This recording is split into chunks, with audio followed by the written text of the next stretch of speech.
வருகின்றன. ராமநாதபுரத்தில் இருந்து சட்டவிரோதமாக ரேஷன் அரிசி கடத்திய லாரி நாங்குநேரி அருகே பள்ளத்தில் கவிழ்ந்து விபத்துக்குள்ளானது. லாரியில் இருந்த 100 மூட்டை ரேஷன் அரிசியும் அதனை மறைக்க பயன்படுத்தப்பட்ட 40 தவிடு மூட்டைகளும் சாலையில் சிதறி கிடந்தன. இந்த விபத்தில் காயமடைந்த லாரி டிரைவர் மற்றும் கிளீனர் தப்பி ஓடிவிட்டனர்.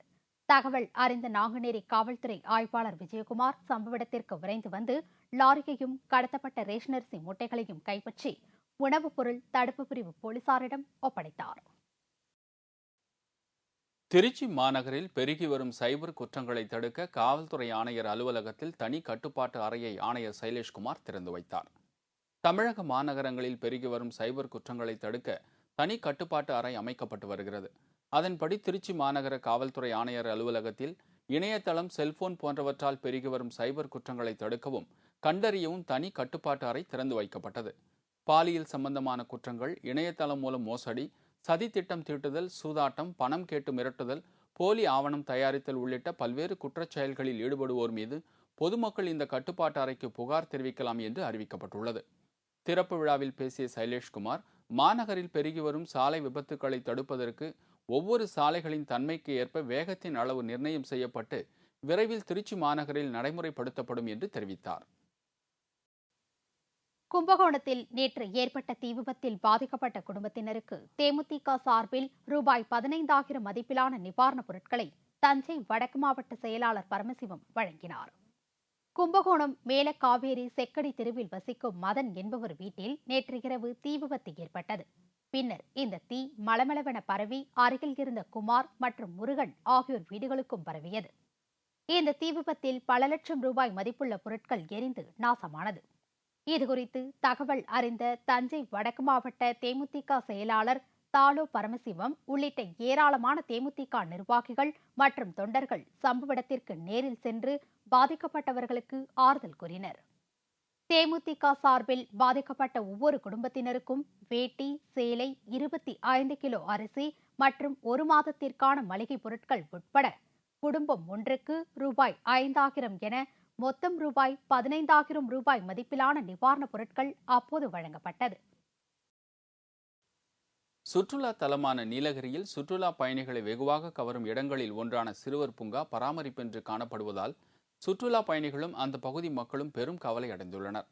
சுற்றுலா தலமான நீலகிரியில் தாவரவியல் பூங்கா, ரோஜா பூங்கா, குன்னூர் சிம்ஸ் பூங்கா என ஏராளமான இடங்கள் உள்ளன. கோடை விடுமுறை தொடங்க உள்ள நிலையில் இங்குள்ள சிறுவர் பூங்கா உள்ளிட்ட பல இடங்கள் பராமரிப்பு பணிகள் நடைபெறாமல் சீர்குலைந்து புற்கள் வளர்ந்து காணப்படுகிறது. அரசு பராமரிப்பில் இருந்தபோது நல்ல முறையில் பராமரிக்கப்பட்ட இந்த பூங்கா தனியாரிடம் ஒப்படைக்கப்பட்ட பின் சீர்குலைந்து போயுள்ளதாக சுற்றுலா பயணிகளும் உள்ளூர் மக்களும் குற்றம் சாட்டியுள்ளனர். எனவே இந்த பூங்காவை மீண்டும் அரசே பொறுப்பேற்று பராமரிக்க வேண்டும் என்று சுற்றுலா பயணிகள் கோரிக்கை வைத்துள்ளனர். பொள்ளாச்சி பகுதியில் விற்பனைக்காக வைக்கப்பட்டிருந்த காலாவதியான தண்ணீர் பாட்டில்கள் மற்றும் கெட்டுப்போன மிளகாய் மூட்டைகளை உணவு பாதுகாப்பு அதிகாரிகள் பறிமுதல் செய்தனர். பொள்ளாச்சி பகுதியில் காலாவதியான உணவுப் பொருட்கள் விற்பனை செய்யப்படுவதாக கோவை மாவட்ட உணவு பாதுகாப்புத்துறை அதிகாரிகளுக்கு புகார்கள் வந்தன. அதன் அடிப்படையில் உணவு பாதுகாப்புத்துறை அலுவலர் கோவிந்தராஜ் தலைமையில் அதிகாரிகள் அதிரடி சோதனையில் ஈடுபட்டனர்.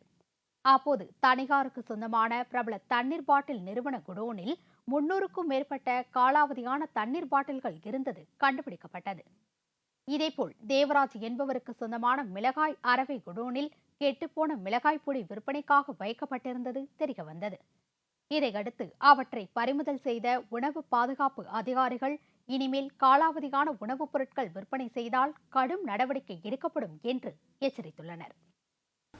பூஞ்சைகள் ஃபங்கஸ் ஃபார்ம் ஆகிய நிலையில், அதாவது இன்ஃபீரியர் குவாலிட்டி மிளகாய் அரைச்சி விற்பனை செய்வதற்காக வைக்கப்பட்டிருந்தது. அது மிகவும் மோசமான நிலையில் இருந்ததுனால் அது பறிமுதல் செய்யப்பட்டு உண்ணத்தகாத நிலையில் இருந்ததுனால அது ஒரு 17 மூடைகள் அளிக்கப்பட்டுள்ளது.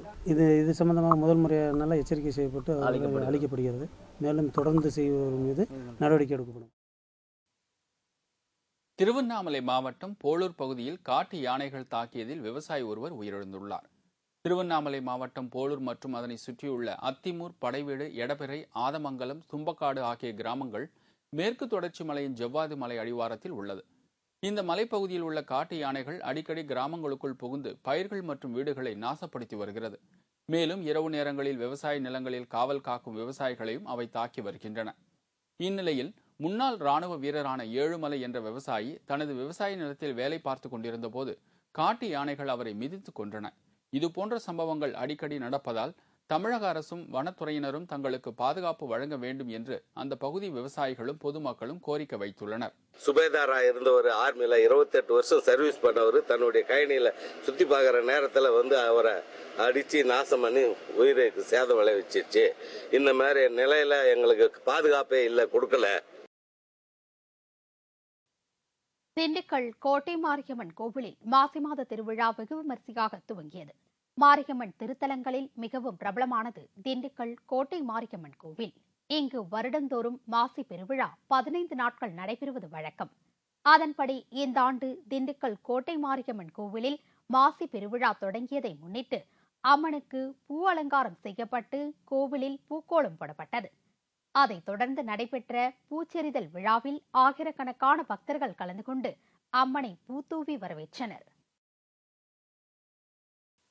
விடுதியில் முறையான உணவு வழங்காததை கண்டித்து விழுப்புரம் அரசு கலைக்கல்லூரி மாணவர்கள் மாவட்ட ஆட்சியர் அலுவலகத்தை முற்றுகையிட முயன்றதால் அந்த பகுதியில் பெரும் பரபரப்பு ஏற்பட்டது. விழுப்புரம் அறிஞர் அண்ணா அரசு கலைக்கல்லூரியில் 3000க்கும் மேற்பட்ட மாணவ மாணவியர்கள் படித்து வருகின்றனர். இதில் சுமார் 60 மாணவர்கள் விடுதியில் தங்கி படித்து வருகின்றனர். இங்கு கடந்த 6 மாத காலமாக மாணவர்களுக்கு முறையான உணவு, குடிநீர் ஆகியவை வழங்கப்படவில்லை என்று கூறப்படுகிறது. இதுகுறித்து காப்பாளரிடம் பலமுறை புகார் அளித்தும் எந்தவித நடவடிக்கையும் எடுக்கவில்லை. இதனால் ஆத்திரமடைந்த விடுதி மாணவர்கள் நேற்று நள்ளிரவு விழுப்புரம் மாவட்ட ஆட்சியர் அலுவலகத்தை முற்றுகையிட முயன்றனர். அப்போது அங்கு பணியில் இருந்த காவல்துறையினர் மற்றும் சம்பந்தப்பட்ட அதிகாரிகள் மாணவர்களிடம் உரிய நடவடிக்கை எடுக்கப்படும் என்று கூறியதை அடுத்து மாணவர்கள் கலைந்து சென்றனர். இதனால் அந்த பகுதியில் பெரும் பரபரப்பு ஏற்பட்டது. பிற்படுத்தப்பட்டோர் நலத்துறை விடுதியில் நாங்கள் மாணவர்கள் ஒரு 60 பேர் இருக்கோம். இந்த 60 பேருக்கும் அடிப்படை வசதி மற்றும் சத்தான உணவு கிடையாது. உணவே